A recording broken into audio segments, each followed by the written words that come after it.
Olá, turma, tudo bem? Na aula de hoje nós vamos falar sobre os agentes formadores e modeladores do relevo. Esse conteúdo é referente ao capítulo 7 do livro didático. Então vamos lá. Nesta aula serão abordados conteúdos sobre as dinâmicas do relevo, destacando os agentes formadores, processos internos ou endógenos, e modeladores, externos ou exógenos, que formam e modelam o relevo terrestre. Quanto à dinâmica do relevo terrestre. O relevo terrestre ele é muito dinâmico e esse dinamismo faz com que ele sofra transformações com o decorrer do tempo. Nesse processo de transformação, o relevo terrestre apresenta diversos agentes que o formam e modelam constantemente a paisagem. São dois os tipos de agentes formadores e modeladores do relevo terrestre: os agentes internos ou endógenos, como já citei, e os agentes externos ou exógenos. Os agentes internos se referem ao tectonismo e ao vulcanismo. Estes estão relacionados aos movimentos das placas tectônicas, conteúdo já estudado no capítulo anterior. Esses agentes dão origem às montanhas e outras formas de relevo, como mostra as imagens abaixo, que são resultantes dos abalos sísmicos e vulcões. Esses agentes, no caso dos agentes internos, eles desnivelam o terreno através desses movimentos das placas tectônicas, criando e recriando o modelado terrestre. Bom, em relação aos agentes externos, correspondem a uma combinação da dinâmica climática, como as chuvas, os ventos, variações de temperaturas, maior ou menor insolação, ação das águas dos rios, mares e lagos. Também são agentes externos os animais, ou seja, os seres humanos, vegetais, fungos e seres microscópicos. Os agentes externos costumam ocasionar o intemperismo e a erosão, seguidos pela sedimentação da superfície terrestre. Abaixo as imagens desses agentes que modelam a superfície terrestre, a ação das águas na primeira imagem e a ação dos ventos na segunda imagem. Bom, os agentes externos diminuem lentamente as diferenças entre as altitudes do relevo, desgastando as áreas mais elevadas e acumulando detritos nas partes mais baixas. É importante destacar que os agentes externos costumam ocasionar o intemperismo e a erosão, seguidos também pela sedimentação da superfície terrestre. E o intemperismo ele consiste no processo de decomposição das rochas. O intemperismo ele pode ser destacado como biológico, físico e químico. Esse é um assunto que nós iremos ver nos próximos slides, conhecer os tipos de intemperismo, suas características e os tipos de erosão. Então vamos lá. Intemperismo biológico. O que acontece nesse tipo de intemperismo? Ele decompõe as rochas por meio da atividade de seres vivos. Exemplo, crescimento de fungo, a penetração de raízes de árvores nas fendas das rochas, a ação das minhocas e dos cupins, o pisoteio de animais e a atividade bacteriana. As raízes das árvores atuam no intemperismo das rochas ao crescerem entre elas. À medida que elas crescem entre as rochas, vai sofrendo desgaste dessa rocha, certo? E termina que acontecendo essa questão do desgaste.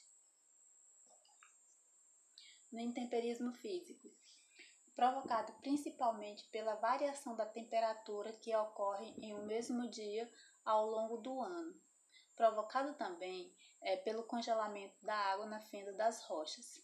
Ou seja, as altas temperaturas elas provocam a dilatação ou a expansão dos minerais que formam as rochas. Já as baixas temperaturas elas provocam a contração desses minerais. Com o passar do tempo, nessa questão de altas temperaturas e baixas temperaturas, as expansões e contrações ocasionam rachadura nas rochas e essas rachaduras vão se desgastando ao longo dos anos. Em climas áridos, as rochas sofrem os efeitos das mudanças bruscas de temperatura entre o dia e a noite no decorrer dos anos. Já no intemperismo químico, ele decompõe as rochas por meio da ação da água. Ele vai Ou seja, ao percorrer a superfície das rochas, a água dissolve os minerais solúveis que a compõem e carregam essa solução para os locais mais baixos do terreno. Esses minerais eles vão em suspensão até serem depositados nas áreas mais baixas. Esse processo é mais frequente nas regiões de clima tropical úmido, em que a temperatura é elevada e as chuvas são abundantes. Esse tipo de intemperismo é muito comum na região norte do Brasil, na parte da Amazônia. A foto ao lado está mostrando a questão desse intemperismo. Durante milênios, a água dissolve os minerais de suas rochas, esculpindo colunas e galerias. Bom, quanto à erosão. A erosão é um processo natural que se inicia com o desgaste do terreno. Os sedimentos resultantes do desgaste são transportados por algum agente de erosão, como a água, o vento, a geleira, para outros locais mais baixos do terreno, onde ocorre a deposição ou acúmulo dos sedimentos.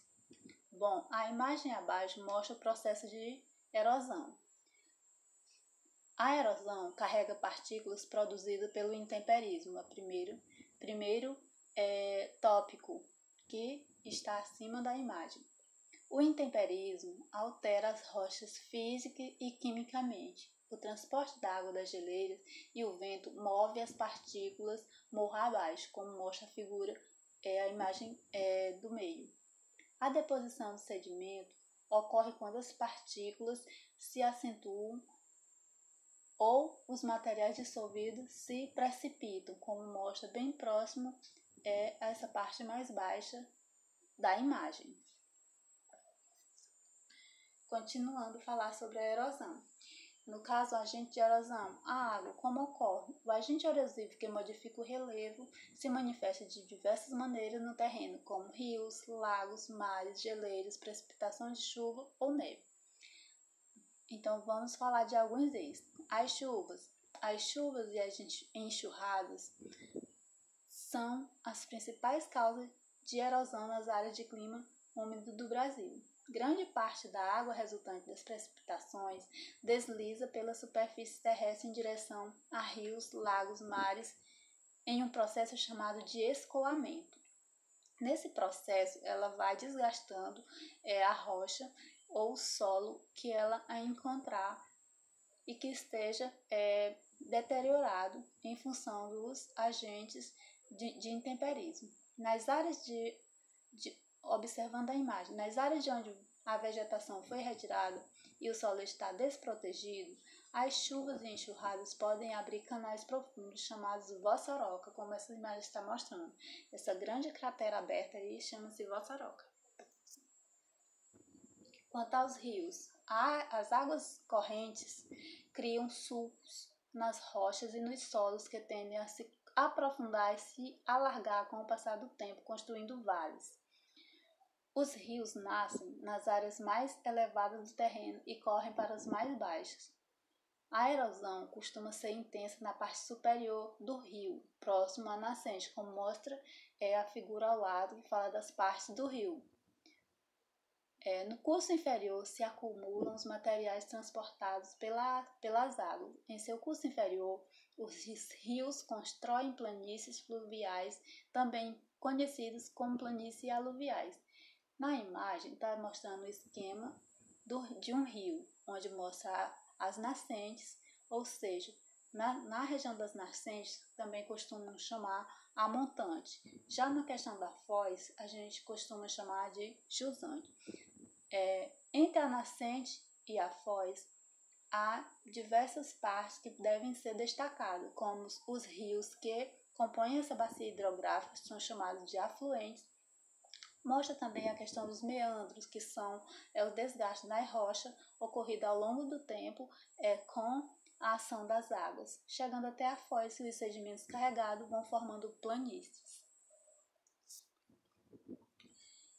A questão dos mares. As águas oceânicas também agem sobre o relevo, especialmente na costa litorânea, ou seja, na faixa de contato entre os continentes e os mares. A erosão marinha também é conhecida como abrasão dá origem a diversas formas de relevo, como falésias, praias, restingas e outros. Veja algumas formas e características dessas formas de relevo. As falésias. As falésias são elevados paredões que se formam à medida que as águas oceânicas erodem as rochas e os solos.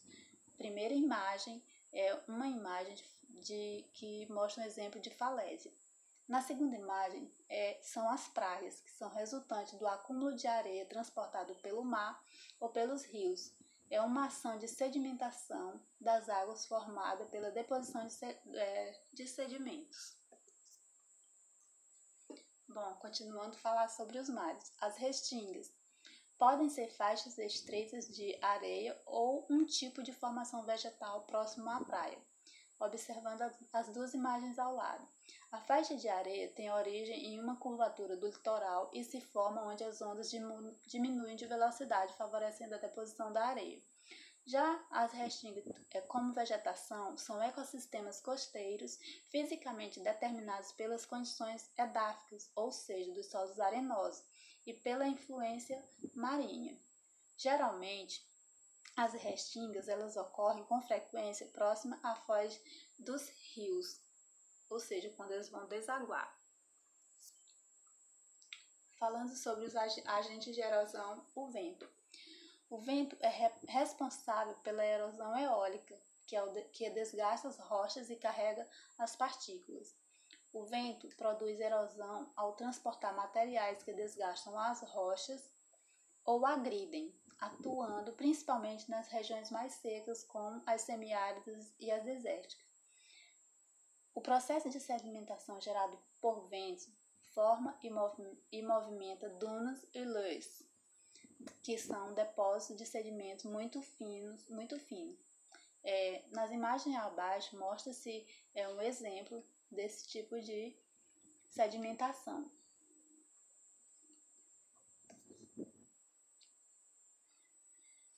Quanto aos agentes de erosão, as geleiras são agentes de erosão que desgastam e transportam os solos e rochas que encontram pelo caminho. As geleiras são grandes massas de gelo que ocorrem nas áreas onde a queda e o acúmulo de neve superam o degelo, derretimento do gelo.